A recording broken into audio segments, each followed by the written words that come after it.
This is a journey from the beach to the pool and covers a span of time. I didn't have access to a pool when I was young. The best that the kids in my blue-collar neighborhood could do was go to the beach. And that's exactly what we did during summer vacations. We'd grab a towel, decide who would bring the blanket, and then walk to Hudson Park, which was our beach along Long Island Sound. Once we found our place in the sand, we dropped our towels, spread out the blanket to claim our space, tore off our outer clothes, and went charging into the greenish-brown salt water. We didn't give a thought as to how cold it might be. And let me tell you, it was cold. And to be honest, we never paid any attention to the adults around us who were trying to ease their way into this chilly offshoot of the Atlantic Ocean. The sand and the sea belonged to us, and we had every intention of making the most of it. We were just being kids who were free from the constraints of school and chores and parents for 2.5 glorious months. We would splash each other. There would be some friendly and sometimes not so friendly pushing and shoving, some dunking, some handstands, all accompanied by yelling and laughing.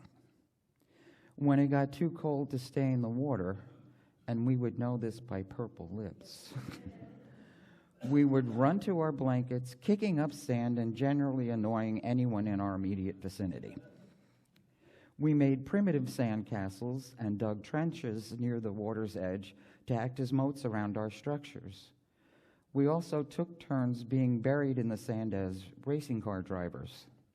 And if you don't know what that is, I'll explain later.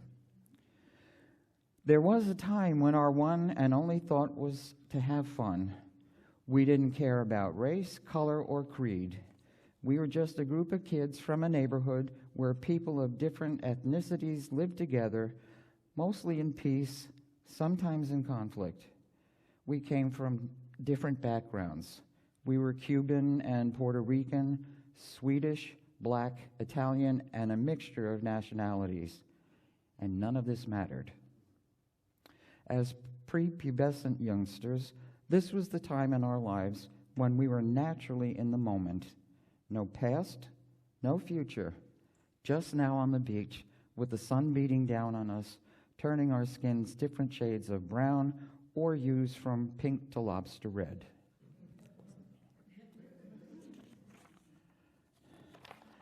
This would repeat itself until fun and games were gradually replaced by youngsters with burgeoning hormones.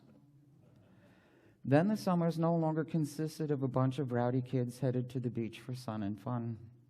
Now pairs were forming, and the sandy beach was replaced by a concrete pier, a single blanket, and a transistor radio. The sandcastles and racing cars were forgotten, relegated to a childish past.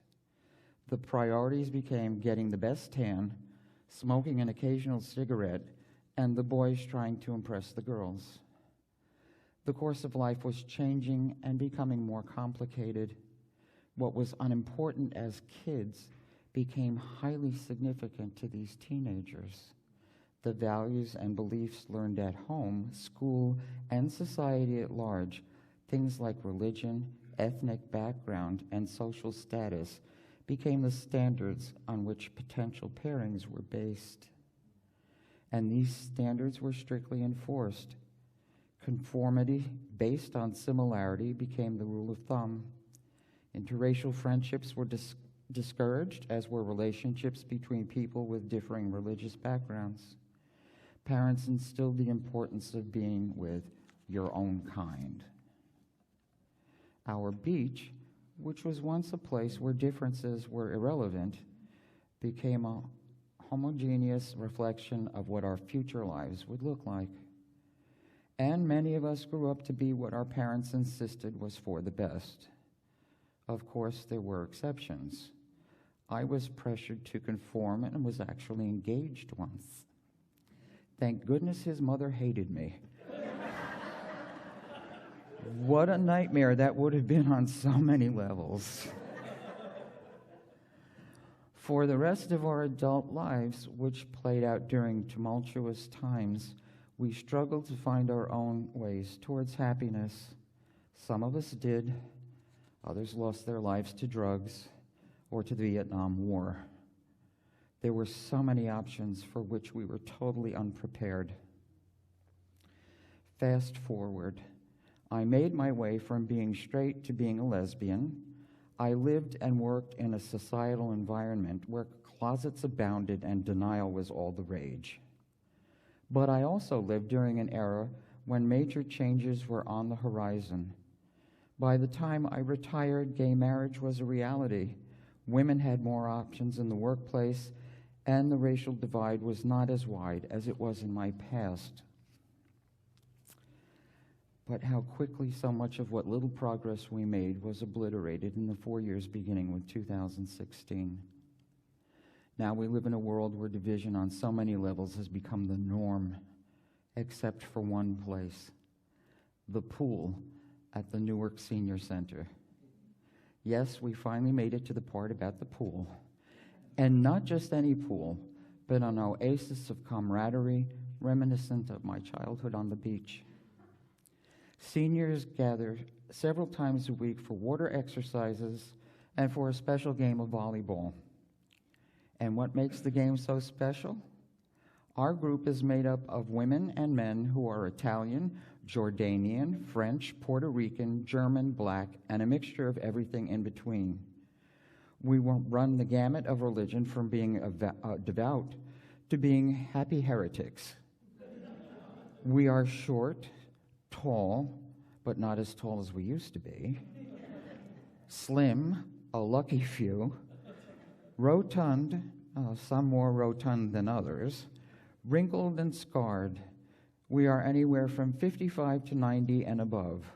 We have white hair, dyed hair, or no hair at all.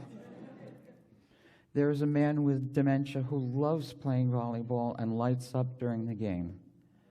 There is an autistic man with limited verbal and social skills who greets everyone by saying, "Good morning, it's a beautiful day." And it really is. A few people are deaf, but some of the many things that make our volleyball time together so special are that we don't keep score, a bad shot is never criticized, there is no saying "I'm sorry." We make sure everyone is included in the game and gets a chance to whack the ball. We laugh a lot, and you would have to be there to appreciate the sources of the laughter. But trust me, we are hysterical. And the icing on the cake is that the lifeguard plays music from our collective past. And there is nothing more joyful than hearing a group of seniors singing songs from the 50s and 60s. And during one game, everybody joined in and sang the words, "We all need somebody to lean on." And we do. Sing and lean. We send cards to people who are sick or injured or who need new hips and knees. And you know what? When we are together, we don't care about politics, religion, abilities, or gender. We are gay. At least one of us is for sure. Straight, Republicans, Democrats, devotedly religion or not, and even terminally ill. This group of people reminds me of my childhood spent at the beach, only better. We don't compete with one another, we nurture each other. We consciously live in the moment, knowing that's all we have. We are aware that life can and will change in an instant, and that the day will come when some of us will be only a memory in the minds of others. My journey has taken me full circle. I will always have my beach memories, but I cherish the time I have with my pool friends. Life would be so much better if we could all live like the seniors at the pool.